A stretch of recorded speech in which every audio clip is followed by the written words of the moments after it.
Welcome to my next episode. Someone joining me is one of my favorite people.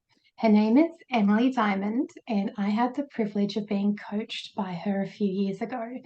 And I was recently watching one of her Instagram reels about worthiness, and I knew that I had to get her on my podcast and talking about this subject because of all the people I know, she has helped so many clients with this aspect. I can very safely say that she is an expert, and I wanted to dive into this subject with her.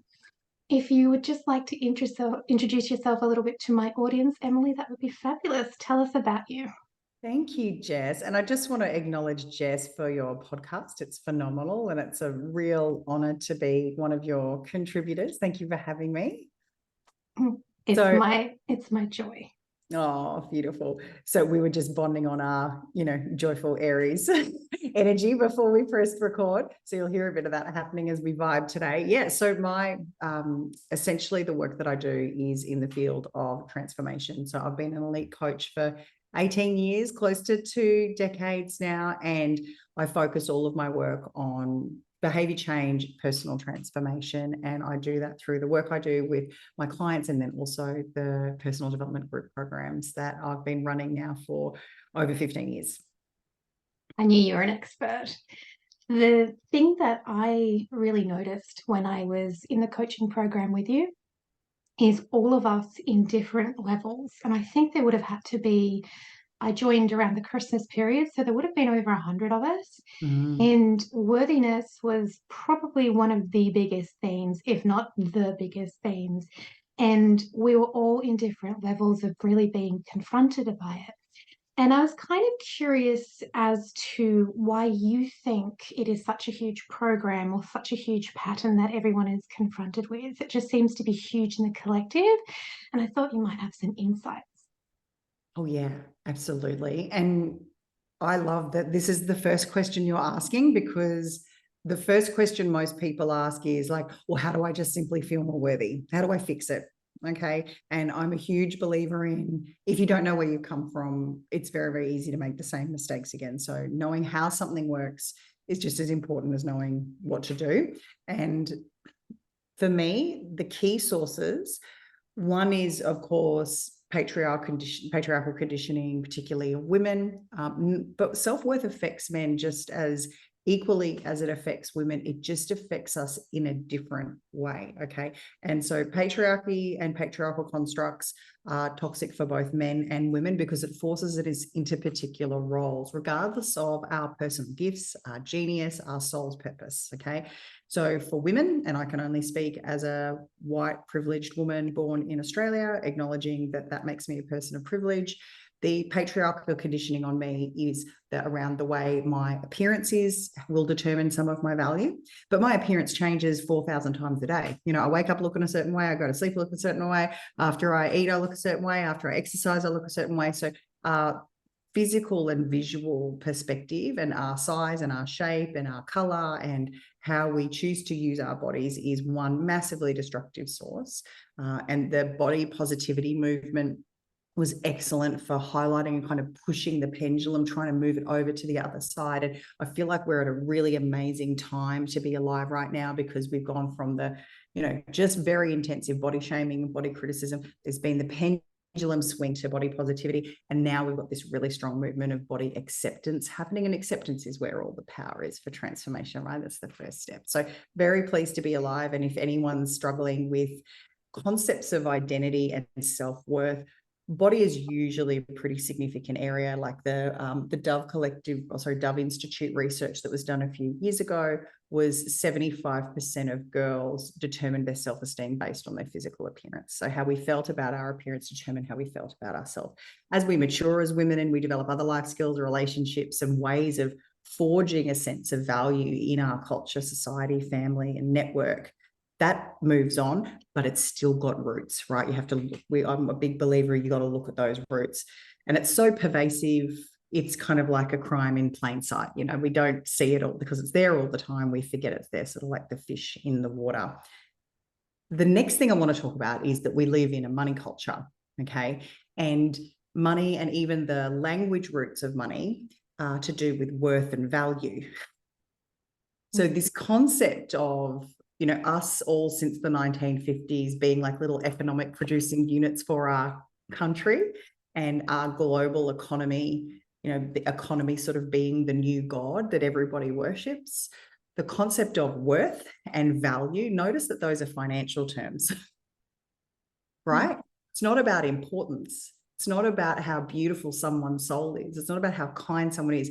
We culturally have this language that's so revealing, you know, to me, because I studied linguistics 20 years ago, it was language reveals everything about what's going on under the surface. Even if people are very deliberate about their choice of language, there's still always some sort of little sneaky telltale sign that shows and reveals what's really going on under the surface. So the fact that our sense of how valuable we are, how worthy we are, the fact that they're financial terms, to me is also a huge problem, because I can't compare a human being to an economic measure, but we're continually in an environment that's attempting to do that. So if we don't create new language and new concepts of who I am and why I am important, why I am lovable, you know, why I'm connected, why I'm powerful, why I'm beautiful, while I'm deserving of love, if we don't develop new languages and patterns and new ways to like kind of calculate, even that financial term, right, calculate or assess ourselves, we'll continue to fall back into a paradigm. So those paradigms of economics and those paradigms of body, they completely don't work. And it's a completely dysfunctional recipe to, you know, like even now, look, I've got makeup on, I've got jewelry on, you know, all that stuff. That's about making myself like consumable for people, making myself consumable, accessible. And even that, you know, we know from all the cultures that have the highest level of satisfaction, connection, lowest issues of mental ill health, those paradigms are not the dominant paradigms of their society. So we're living in a little bit of a mixed up, messy place where you have to essentially forge your own path and form your own decisions, rather than seeking anything from the external environment. And if you've had a really amazing role model or mentors who've provided strong structure that's separate to the paradigms of economy or separate to the paradigms of just physical beauty value, then you've got a leap ahead. You know, you're a step ahead of everyone else, but everyone else is starting at the starting line there.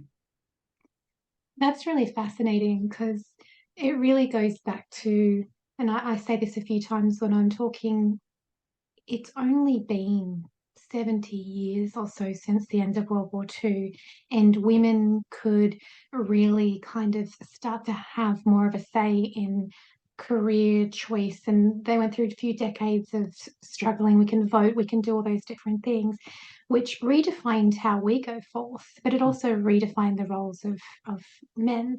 So there's all this, oh, who am I? We're literally 70 years is a blip in time. We're rediscovering who we are. After millennia of not being able to do that, you had to get married, you had to have children, you had to do this, or you had to stay with your parents. And I know that there are some people out there who could break the paradigm, but that was the paradigm for the vast majority of people. So we had these clear roles.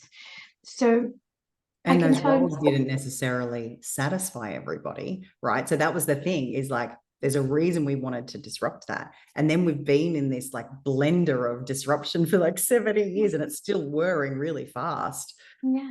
So all those people that were going through the coaching course with me and were all facing that worthiness, it's because on one hand, we're stepping up and facing all these fears and breaking paradigms that are quite old.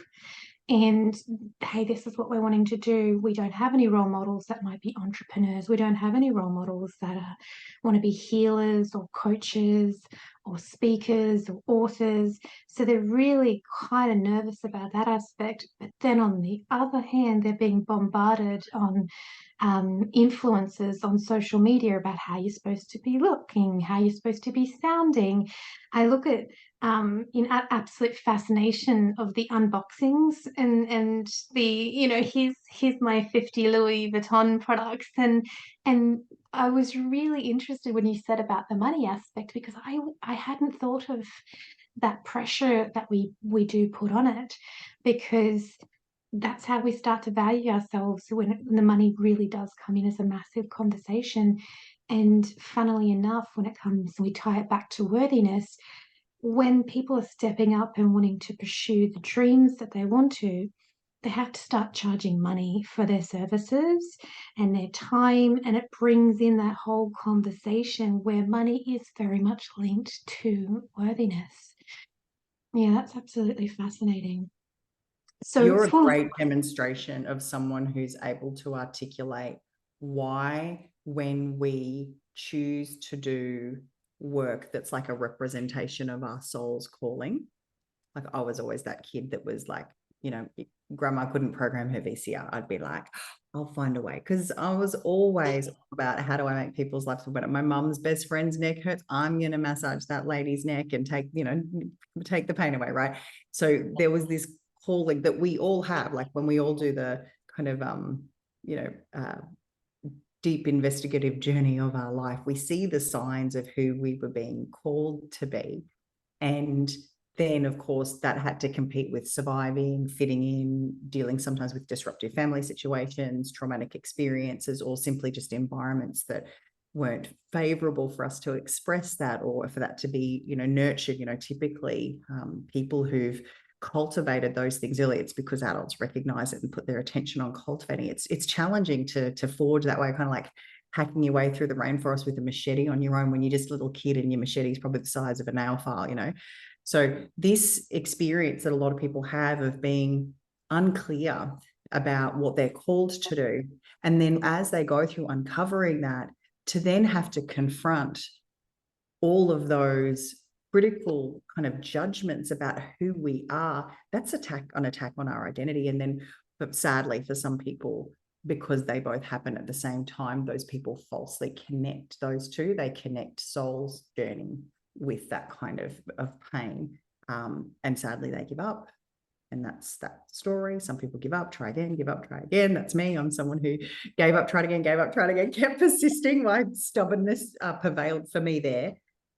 It's beautiful, though. It's this beautiful thing for me of, well, what else am I going to do with this life except help people actualize themselves? What else are we doing? What else? Just making more money? Like, what else are we doing? exactly. And the thing I like to say is, if you're a black sheep, if you're a way shower and there's no one in your family that's quite like you, you're interested in all these things, they have no idea what you're talking about, or you might be interested in starting an online business and they don't even know how to work their email. And you're just like this foreign little implant into their family structure, and can get quite confronting. But if you don't do anything about this feeling, you're always going to be the unhappy black sheep. You have to actually push through all the worthiness aspects, push through all of the things that come up and bubble up to the surface to be healed and shifted through. And as you said, don't give up. Just keep trying. That's the art of alchemy. If something doesn't work for you, try again. And our coaching industry, when I first started looking into becoming a coach myself and what I was doing, my ultimate aspect is I just wanted to help people. I didn't really have any idea of how to go about forming the business or marketing, but I've always kept that core value. And I really feel like, and I'll tie it back to what you were saying before about we're getting bombarded with, you must look this way, sound this way, wear this makeup, do this thing. And no one's saying you should be a really nice person. You should be a genuine person. You should care about what people are. Like, are you okay? When's the last time you asked somebody, are you all right? Instead, we all just put our little heads down and goes, please don't let a Karen appear while I'm shopping. I can't deal with it. And you don't actually look around and just go to the other people, are you okay? Because our values have got a little bit skewed. But we really need to face that feelings of not being worthy, because you're just going to stay stuck. The upset, sad black sheep, or the dissatisfied, unhappy person, you really have to, at some stage, face this, and you may as well start doing it now instead Yeah. of in 10 years being really unhappy, or worse, on your deathbed with a thousand regrets.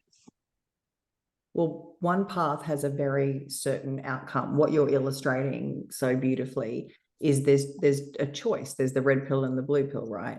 So you choose the path of continue to attempt to conform,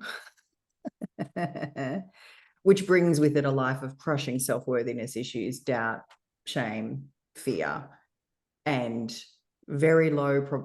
I'm holding up the symbol for 0 with my hand, but very low probability of you achieving what you actually want to achieve in your life and experience satisfaction. And then the other pathway is full of uncertainty and boldness and ups and downs and scraping your knees, but it's got a much higher probability of you experiencing joy, connection. And so, like you said, it's like, well, where are the values? Is the value of me going, actually, what am I more committed to? I'm committed to a life where I can feel connection, joy, comfort, purposefulness, love, contribution, or am I committed to attempting to make other people happy, which you end up learning through maturity anyway. You can't make anyone happy, so you're fucked either way. I don't know if you can swear on your podcast. Okay, there we go. There it is. There's the F-bomb for today. Yes, I'm a probabilities person. I'm like, which pathway has the highest probability? One of them is, that 0 symbol is very intentional. I'm like saying it's likely that you won't get any satisfaction. I'm like, I've never seen anyone get satisfaction. And especially if your satisfaction is tied in with a core aspect of yourself. I just want to help people. I just want to be of service. I've been through all this past trauma myself, and I want to take all the trauma that I've experienced and help somebody so that they either don't feel alone or they don't go through the same thing. And we find that passion and purpose from the stuff that we've been through. So say I've got some beautiful listener who is really experiencing everything that we're just talking about, and they're like, oh, I really want to help people, but I'm petrified because there's no one else that's my guide. There's no one else that's my way shower. I don't have anyone in my family or friends circle who can even give me some advice about this. And I don't feel worthy, but I feel a calling to just help people with everything I've been through, or I've got some kind of a skill set. What are your tips on how to help them to really face their not feeling worthy? Oh, so good. Okay, I've got 2 things that you need to know, and then 2 things that you can do. Okay, and totally everybody's choice what they want to do, right? No pressure. So the 2 things you need to know, we already discussed one. You've got to know that you're living in an environment that is not geared towards you succeeding at fulfilling your altruistic, idealistic, heart-based purposes. Okay. So the calling that you have against the backdrop of our environment that confuses value and worth to being an economic output and looking a certain way, they're in conflict with each other. So that's the very first thing you need to know. And then when you really surrender to that, you stop looking outside for information. You stop looking outside to be the signpost to confirm, yes, you're on the right track. Yes, you're doing the right thing. Okay. So that whole thing of surrendering to realizing, okay, this environment is not geared to help me. Therefore, I'm going to stop paying attention to the garbage that it's spewing out. Okay. I'm going to stop giving it any validity. I'm going to stop giving it weight. I'm going to stop checking in with it. And, this is why most people who are pretty self-educated are really intense and deliberate about where they get their sources of media and news and information from, right? Because they know that the general environment is not geared to actually empower people. And by power, I mean give people more choices. So that would be like their inner critic that might be, telling them they can't do anything, but it also could be external. And if you have a friend or a family member who is a negative Nancy and is telling you can't do these things, so you're literally saying you have to surrender to the knowledge that if you listen to that inner critic or you listen to those people who are negative Nancy's, then you're going to stay stuck in that energy forever. So it's kind of, absolutely. And yeah. your inner critic, our inner voice forms from the environmental exposure we have pre-7. So our internal voice, our internal dialogue, our main patterns of measuring and assessing our okayness. Okay, I deliberately avoid using the words value and worth, right? But am I okay? Am I okay as a person? Am I okay? Am I doing it right? Is everything okay? Am I a good person? That comes from how we were conditioned up until the age of 7. And so most of us, there's destructive, fearful, or shameful aspects in there. So when you recognize that the environment is not a favorable environment for you, you learn to tune that out. And then you also become very sensitized to which parts of your internal opinion have been formed on those externals. And that's one of the things that we get vigilant about, right? That's part of what we do. But the knowing of that's all geared that way, that doesn't help me. Okay, I'm going to stop seeking help, validation, and insight or support from that environment. That's one that just instantly gives you a whole bunch of freedom. And then what it allows you to do is sort of what you were kind of alluding to there, Jess, which is it allows you to focus on and begin to craft a knowing of, well, who am I and who am I not? So the two things you have to know to be able to have a good sense of I'm a good person, like I'm not, the whole thing of worthiness and am I enough and all that sort of stuff, is that the environment is a certain way, and then who you are and who you're not and who you're choosing to be regardless of the environment. That to me is like the measure of a good person, or, for a lot of people, it's the measure of integrity. It's like, well, my environment could be doing this, but what am I doing? What am I choosing to say? How am I choosing to behave? So when, I was in a traffic incident last week with someone. I was going to the cafe with a colleague, and there was all these cars everywhere. Everyone was doing all this madness of all trying to get a park. So we pulled out of the way for someone who was trying to get past. So we did this weird maneuver, reversing our car to try and make the path smoother for this person so they could move away. As we made the smooth maneuver to benefit them, they started going off on their horn, angry, upset at us, not realizing that we were trying to help them. And it's kind of, to me, it was the symptomatic of, in that moment, we were just, instead of laughing at them or being nasty to them or judging them or being angry and retaliating back, it was all about, oh, you just couldn't see what was happening. And, hope you have a nicer day, and off you go. So no, I'm Teflon, nothing can stick to me. However, lesser evolved versions of myself would have been like, well, and I would have laughed at that person, or I would have been superior, or I would have judged them, or I would have criticized them, or I would have belittled them, all the different ways for me to cope with that. But that's, me choosing how I'm going to behave in every situation is, to me, the real measure of who I am. And it's, so I learned, fortunately, with the concepts of who we are, I had an experience with one of my parents where one of my parents based their sense of self on their physical appearance.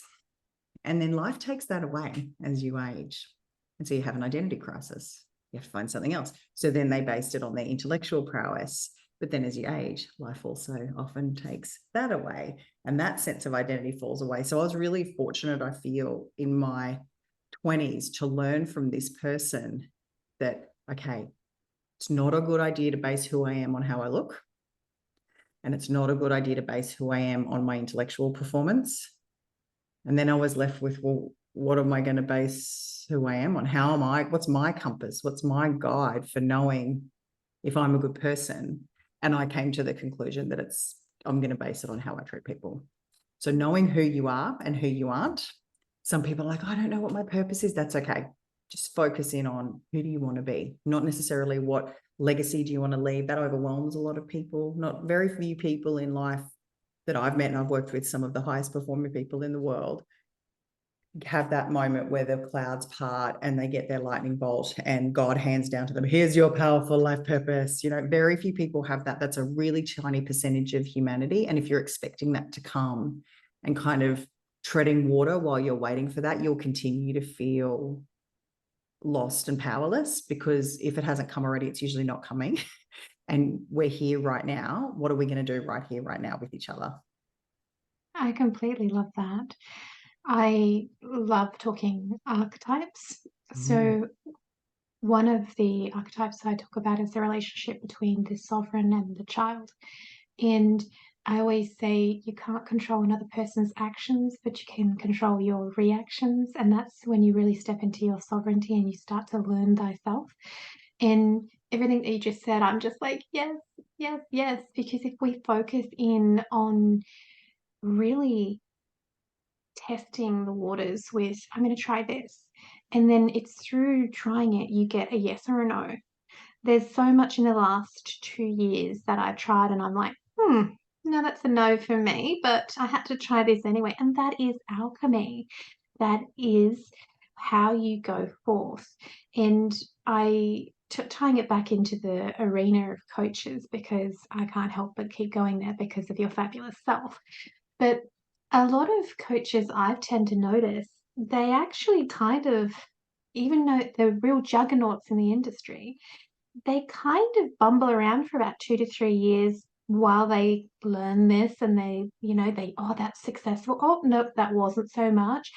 And we can get this false perception of just how fabulous the coaching industry is. And oh, look at their $200 million month thises and that and everything else is. But they also were a little small fry when they started out. They just had to try stuff, learn yes or no. And I really, really respect what you said with that, the clouds open and you have this lightning bolt of divinity. I actually don't think I know anybody who has had that. I know one person in real life who had it, and it's Dr. John DeMartini, and I worked with him for 1.5 years, and it's one person. Wow. One person out of all the people you know and all the people I know. And it's the statistics. It's that statistics thing again of, is the probability that that's going to happen? Yeah.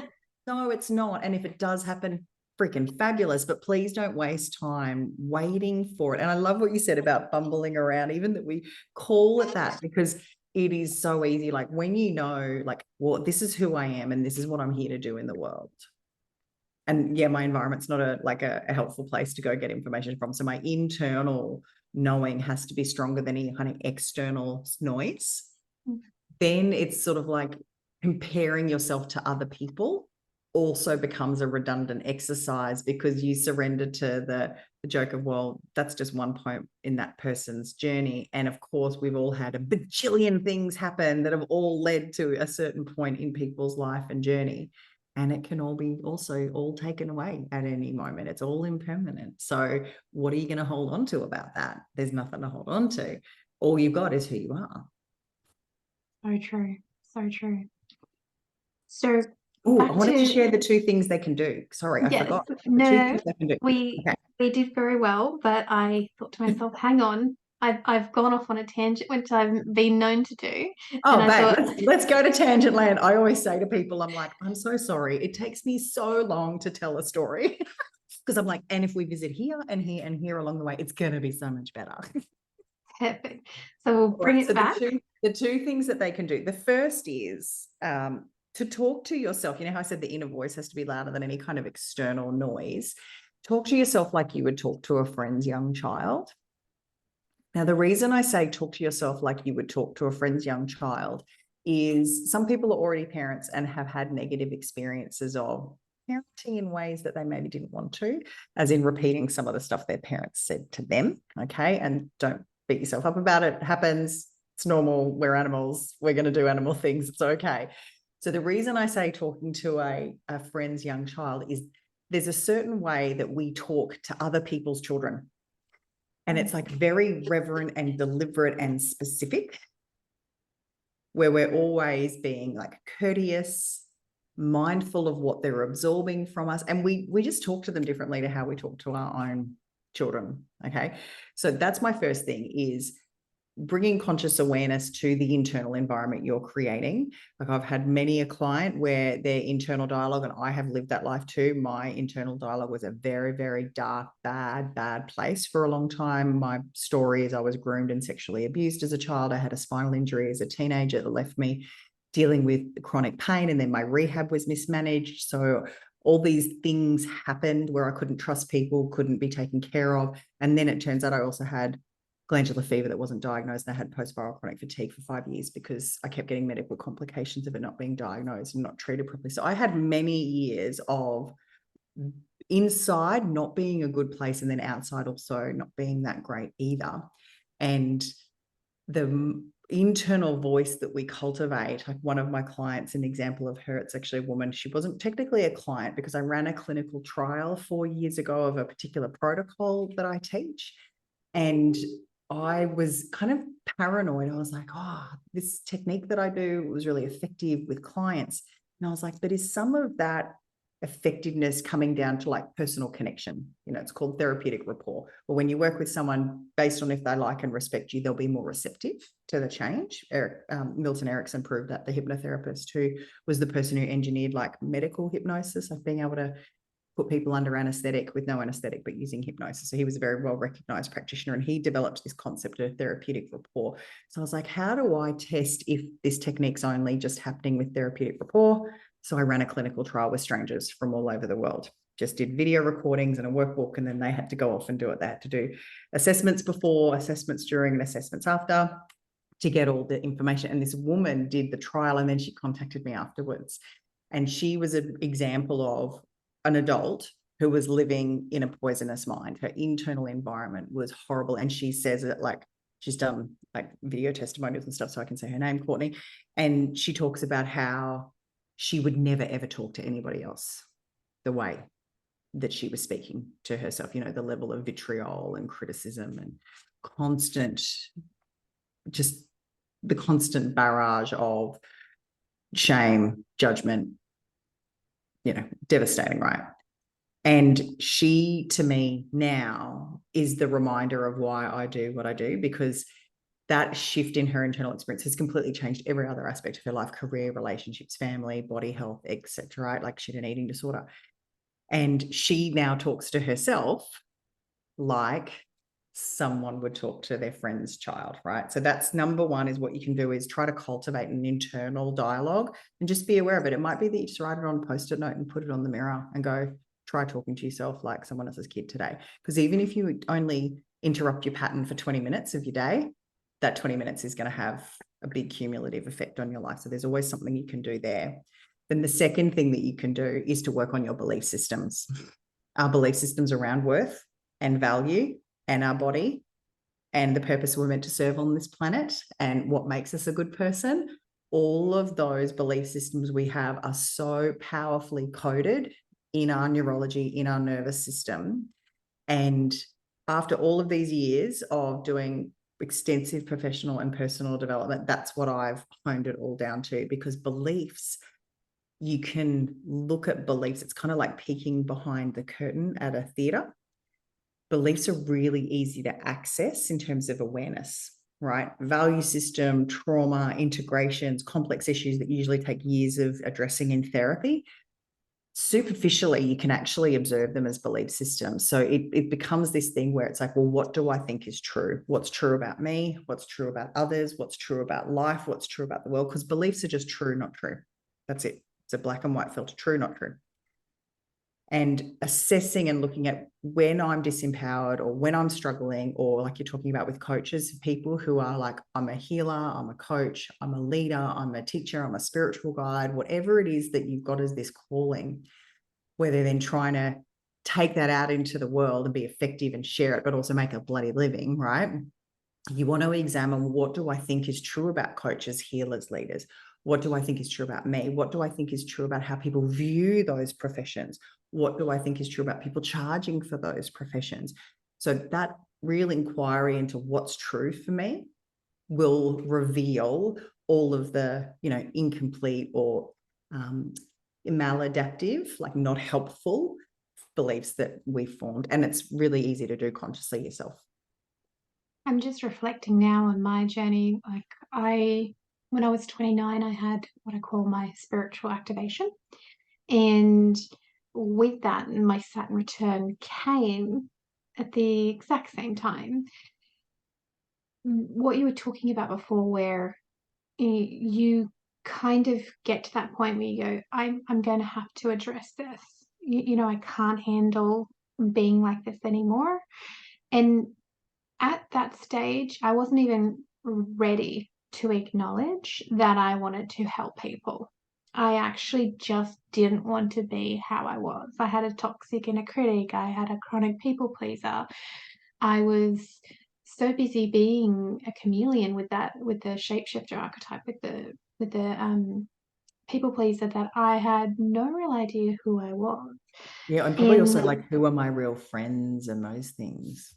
yeah, um I knew that I had to change. I couldn't handle being that way anymore. Mm. And the first thing I did unknowingly, until I'm having this conversation with you, is I started to look at the belief systems. And you can even it's like when you're in it and you're happy to still be, this is how I word it, it's very dramatic, but swimming around in the primordial ooze of my life. You know what I mean? Like you're in the bottom of the barrel. You're just miserable. You can't get any lower. It's the primordial ooze of the underworld. You can't get any lower. And I was swimming in that for a little while, and I cannot I cannot be like this anymore. And the moment you actually make that decision and you actually decide, no, I have to change, I have no choice, it's in that decision to change that you like look at the belief systems and you can do something about it. Because I'll be really honest, I didn't even think of looking at my belief systems until I'm like, I have to change. But the moment I had that, moment, I I found it, and I'd look at them and I'd go one by one, and some of them weren't easy. I had religious woundings or religious programmings. It took me 18 months to fully be able to say and express my different newfound beliefs without flinching. And then other ones I could, like self-worth, my inner critic, I could actually do them in about 6 months. And you just you systematically don't give up over and over and over until one day you kind of go, I don't think and feel that way anymore. But it is that simple. You do have an innate knowing of your beliefs. It's getting to that point where going, my beliefs are toxic and dangerous, and I can't be who I want to be unless I start looking at them and it's in that moment. It's very powerful. It is. And I love that you organically went to work on your beliefs, right? There's this kind of point that we get to where we realize, hang on, what you talked about, like for a lot of people, it's the fuck this shit moment. And this isn't working. My experience of myself, my day-to-day quality of life, the dynamics in the relationships, how I feel in my body, myself, where we're like, this is not right. When I look at other people having more joyful, connected, peaceful, powerful experiences of life, then something's off with me, right? And fortunately, we have things like books, films, documentaries and stuff, so that beautiful little souls like us, when we were little, if we weren't surrounded by that, because not a lot of people are surrounded necessarily always by healthy models. There's other things like Oprah Winfrey shares very deliberately about the only reason she has a different life from her family is because of the books she read when she was a little girl. And then she could imagine a different life, and there was a different standard set for her. And then when you look at that and you go, well, then, and I'm feeling like this, then something is really wrong. Something's not okay. And you organically and instinctively went about dismantling and disrupting your belief systems. And what you said was so perfect, because you kind of addressed it sort of like how you're chipping away. Consciously, you can chip away and change beliefs. That's what we do, how we educate ourselves, the media that we expose ourselves to, the people we choose to spend time and energy with. Literally everywhere you put your time, attention, and energy shapes your belief systems, because they're really plastic, right? So I imagine it like as a two filing cabinets. There's the true filing cabinet in the back of your brain, and there's the not true. And all the time, files are being moved and changed. Beliefs are really plastic. That's part of the neuroplasticity. So you can't change the events that happened. You can't change your core, kind of identity and construct, but you can absolutely repattern all your conditioning and your belief systems about it, right? That's what's up for grabs with this life. And that chipping away, you know, you can do belief changes with a practitioner. You know, typical interventions for belief changes take anywhere between 30 and 45 minutes. Like, fuck yes, please. I'd prefer to do that than have to consciously labor away at it for 6 months. Absolutely. And then my thing that I got fixated on was I don't like having to wait for things. I'm an Aries. I don't like having to wait for things. Okay. If I'm like, I have an idea, I want to do something, I want to do it now. And by the time I'd finished all my basic level practitioner training, coaching certifications, Neuro-Repatterning, thought field therapy, Ericksonian hypnosis, the DeMartini Method, all that stuff, and, you know, behavioural profiling, all that stuff. By the time I'd finished all my basic through to master level certifications, and there was a 3-year gap for that, it was 3 years full on. I then went to work helping people do that. It was wonderful. And then I just got annoyed that I had to keep going back to practitioners to do my stuff. I'm like, surely I've just spent incredible amounts of time, money, and energy learning exactly how all these things work, learning all the techniques, all the processes. So there was a part of my brain that was like on a mission, always looking for how to shine a shortcut technique so I could DIY them to myself. And then fortunately, 11 years ago, my brain popped up and went, oh, but if you take this technique and hack it and adapt it, you can do it. So now for me, beliefs, it's 2 minutes. It takes 2 minutes to change a belief system. So to me, I'm like, I'm winning. I'm winning. That's the win. That is a huge win. Yeah. And then the challenge is identifying them, right? And so you have, and so learning a technique's quick, but learning self-awareness and being able to see behind the curtain and go, oh, what's going on? That's a level of like maturity and mastery that I think we're all on the road to that, right?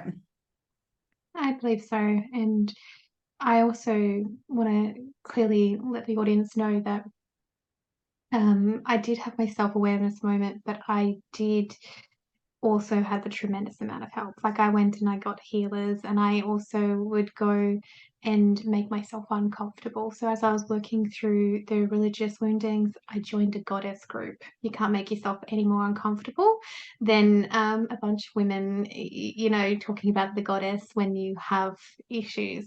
So I would deliberately kind of test the belief system, because it's through the discomfort that you can navigate, and spirit shows you. And also, to make it really woo-woo, is I would go into meditation and I would go into prayer and I'd be like, okay, I'm working on this. Show me. And I was always led to a book. I was always led to a person. And you can, you know, work upon them. And you can also work upon more than one belief system at a time. You know, I had multiple things that I was working on, but some of them were just so hooked in there. You know, the religious one, the last hook was really embedded with that shame. And Yeah, it's like a stain in a carpet. Some are just on the yeah, surface and some are really deep because they've been like stepped on so many times, reinforced. and I woke up this one day, I was really chipping it as he said it, and I had the most random thought. I thought, Google the original creator of the church. And I did, and I went to Wikipedia, and then I got to look at actual court documents during his divorce, and like the wife was going for the Bentley and the mansions and the gold cutlery, and I just went, oh my God, this man might have started out good, but by the end of it, he got completely entrapped in greed and he was not a good man. And I just felt the chains break. But the thing to get on and Google him, that was 100% spirit. What you said was beautiful about how one day you wake up and then suddenly you're like, oh, I just don't think that way anymore. That's the sign of really powerful subconscious change, right?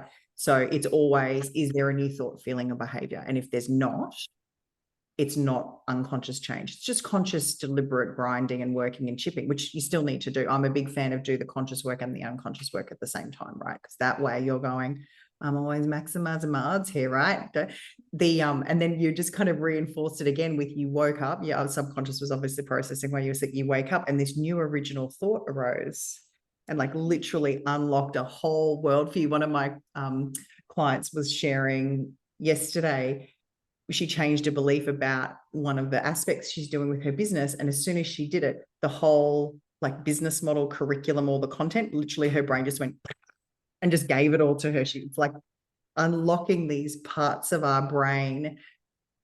It's like, I feel like sometimes it's like, this is a terrible, grim thing to say, but you know, like doors in a prison, like that movie Terminator 2, where the doors are controlled by the switches and it's like, and a door unlocks, you know, I feel like that's our subconscious, you know, limiting beliefs and traumatic experiences and how we have to repress and keep ourselves safe. We lock things away, and we lock away access to our genius, our creativity, our magic, right? And every time we lock it away, it's like one of those prison doors, like bang, and getting locked. And it's almost exactly like that, because it takes electricity to do that. It takes brain energy and nervous system energy to do that and to keep all those doors locked. So I've always found too that when people become like liberated, you know, the doors open, like you had the whole new block of thought, what also comes with that is like a tremendous amount of energy, but also peacefulness. Did that happen for you? I felt tremendously lighter. It really has an energetical weight to it. It does. And we have hooks into our past, in like will add weight to a memory or a trauma or the belief system itself. Yeah, that I'm you actually, form from the trauma. Yeah. yeah, I actually believe that archetypes have an actual energetical component to them. So when you're tapping into them, they are an archetypal energy. They're not just in the global unconscious. There is an energetical weight to it. So if we're in the shadow aspects of the archetype, well, then we feel those energy components. If we're in the light aspects, you vibrationally feel more fantastic. So Mm. in the instance where I was really, and I'm going to use the word healing, my belief systems, I was pulling my energy back from all these little hooks through in my past. And you know, you're cured when you don't really think about them anymore. They're just like, you Or know, they're on display with another human being and you feel compassion. yeah, yeah. And and I don't know if other people experience this, but there's huge chunks of my, you know, early years I can no longer really remember, because there's no trauma attached to any of it. There's Yeah, nothing bad. we have significant childhood memories when it's a very strong a positive emotional charge or a very strong negative emotional charge. And loads of people go, I don't really remember my childhood. And there's always two things at play. There's either I can't remember anything, as in I can't remember the color of my bedroom door in my house, or you know, what my street looked like. That's full blown like chunks of repression, where you can't remember things, and other people and photos and stuff can't stimulate recall. That's full-blown repression. The other is, yeah, because nothing happened, or you no longer have an emotional charge about anything that happened. Yeah, Sounds like you. I done um like I sit there and I can piece together different, like, happy memories and the different things. And I've also done enough work around my dad, who passed away when I was 21. So there's not even like the weight of grief and stuff with it as well. It's just kind of the positive stuff.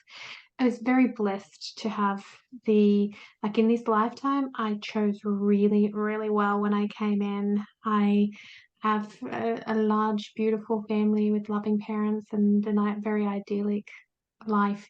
There was huge money programming, and we lost the farm and all kinds of things. And then you have a large family, they're all going to be experiencing trauma. So you're involved in understanding, this and that. But in the grand scheme of it, very, very lucky.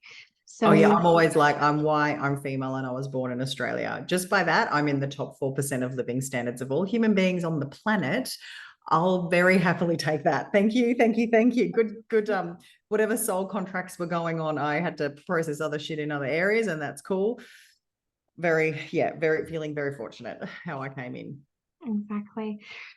So I'd like to tie this all up with, we've talked about what is and how it kind of started with worthiness. We've gave some tips, but I always find it's really powerful to have some examples for people, for when you're going through it, the positive stories of other people who have survived it. And we've also kind of touched a little bit about our own personal journeys. But did you have any stories or analogies or something that really pops into your head of, like, if you are stuck in feeling like you're not worthy, please do this because this can be the outcome. Have you got any shiny stories? Okay, so Courtney, who I was talking about before, the way she articulates her journey makes it really easy as a facilitator to then kind of echo and retell her story. So Courtney's experience was eating disorder, immense self-hatred, self-disownership, and literally rock bottom confidence. Okay. And then, of course, that was causing estrangement and distance with all her family members because she was completely unable to receive love. And people know when you're resisting their love, and they either fight to love you or they eventually give up. That's how it goes. So she was experiencing that the estrangement and the disconnection with her family, and conflict, active conflict with her family. And because for some families, active conflict is an expression of love. It's an attempt to express love with those dynamics. Then, complete loss of power around what she was going to do with her career, knowing she was passionate for academics, but never believing that she could actually follow a pathway or that anyone could believe in her. She comes from South Africa, so being able to study where she wanted to study around the world economically, that was not an option. And then, of course, the actual eating disorder behavior. So she had a lot of behavioral, relational, and then opportunity type measures that you could be like, boom, boom, boom. Yes, this person clearly has self-worth, I am enough issues like written all over them and showing up in lots of ways in terms of maladaptive, destructive behavior, relationship dynamics, and then also their ability to perceive what their future can hold for them. So for Courtney specifically, she did my 2-minute mindset miracle protocol, that 2-minute technique that changes belief systems. Like I said, she was a clinical trial participant. I had nothing to do with her. So I just met this person who was just this like radiant, light, loving person who's like, you should see my entry forms from when I did the trial. She's like, I hated myself, and this is what happened was going on with my eating disorder, my family, da, da, da. She now is almost finishing a fully funded master's in Ireland. She had then the confidence to go and pursue her academia. So she's about to finish her fully funded master's in Ireland. She's then received a scholarship for another fully funded university in China. It's one of the top 20 universities in the world and most recognized organizations in the world. And she's just delightfully herself. She no longer has any symptoms of maladaptive eating disorder behaviors. She has this incredible intimacy with her family now, and she's got friendships. Like, she actually has people who are just there for her. And I never knew her before. So to read her screening forms, because that was all anonymous, right? So she re-pulled them out because I didn't know who these people were and what their names were and everything, because it was all done as like a clinical trial format. For me, she was the thing of going, oh, this stuff that I've been experiencing with clients where I just use this technique to speed things up. Like, that's how I was viewing this technique for years. Like, oh, it's just a shortcut I use to speed things up. She just went all in, and she went all in on, there's an inclusion in that program where you get my book of big beliefs, where it's like over 1,000 beliefs that I've collected over the last 20 years from all different other people, as well as my own life. And she just was every day going through for 15 minutes, going through and working on belief systems, like just going for it every single day. And so it's also the way she applied it. Like, she applied it with the most discipline and most rigor and speed that I've seen anyone do. Wow. So all we need for our audience listening to this is to really want to make that change, surrender to it. I'm not happy. I need to change my belief systems. And when you make that decision, you then start the chipping away process, however you do so. Yeah. And I think she'd said to a friend of hers, like, I'm at the end of being able to cope with this. And her friend said, I'm doing this clinical trial. Would you like to also do it? I think that's how it happened. She had made the decision. She'd done that first thing that you're talking about, of making the decision. yeah, that's just so powerful.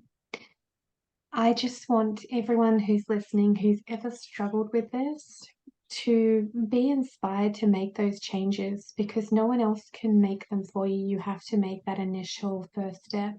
There's so many tools, there's so many ways and people out there who are wanting to help, but you have to make that initial decision to make the decision. I want to be more, do more.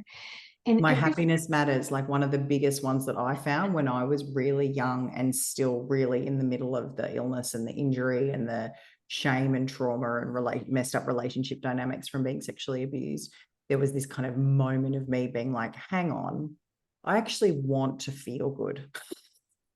yeah. Like that, and that was a key decision that really changed my life. So if you're feeling bad, if someone's feeling bad, you get to make the decision of I want to feel good. And I know that the weight of unworthiness and shame and fear and guilt and sadness and anger, like it's so easy to get wrapped up in how unfair the world seems, right? And looking outside and seeing how unfair it is. So then for people like us to be like, oh, so now all you got to do is like make a decision and then just do that little push, you just got to do that little bit of a push for yourself. Hearing that can also be like, fuck off. I'm exhausted. So I just want to say, I hear you, I feel you on that too. And that's not what we're trying to do. We're trying to encourage you to, when you don't have the energy, don't. When you have like a little bit of energy, please try. Do it. I have my cheerleader pom-poms ready to cheer everybody on. And I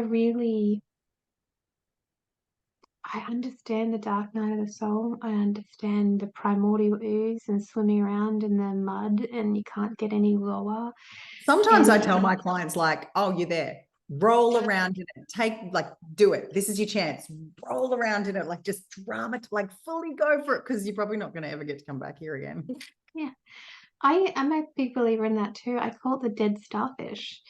So I go and lay on my bed like I'm a dead starfish, and it's also arms out in the martyr position, and and I'm like, everything sucks, and I allow myself to delve into that but I give myself a time limit. I only allow myself the day to wallow, because I also know that there's no one else that can do anything. I need to start taking that action. But I am a big believer in, if you try and pretend that you're not feeling like shit, then you're got an uphill battle. Whereas if you just allow yourself to wallow for a little while, your whole subconscious and your psyche kind of it starts to settle, It's the and then power you're like, of right, accept or resist, right? yeah, Resistance takes more energy. Covering it up takes more energy. And I might look like a highly motivated person, and people are always like, wow, you're so energizing and you're so motivated and da da da da. I'm like,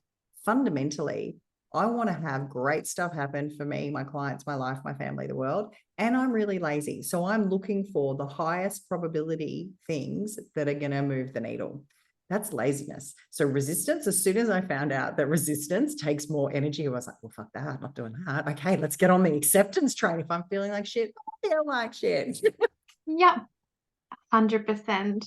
I'm on a little bit of the lazy bandwagon as well, and I completely get that, because if you stay stuck in it for too long, I then will I'll actually activate my inner critic, and I'll activate the other aspects, and I'll start to judge myself for different things. So I like to Which is wallow. just another form of resistance, right? So that's, Yeah. you learn all, we learn all the tricks as we go.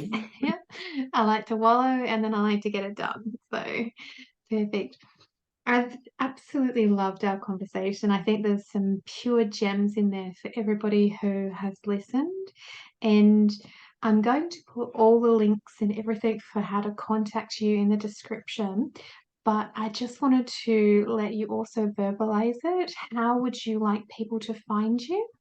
Well, I have a little gift that I'd like to give to people, that it's all about those hacks and the laziness and, well, how do I squeeze the most out of life in the smoothest, easiest, least resistant, least traumatic way. I'm not a big fan of we have to re-traumatize ourselves to change ourselves. I'm not a fan. Been through that, not a fan.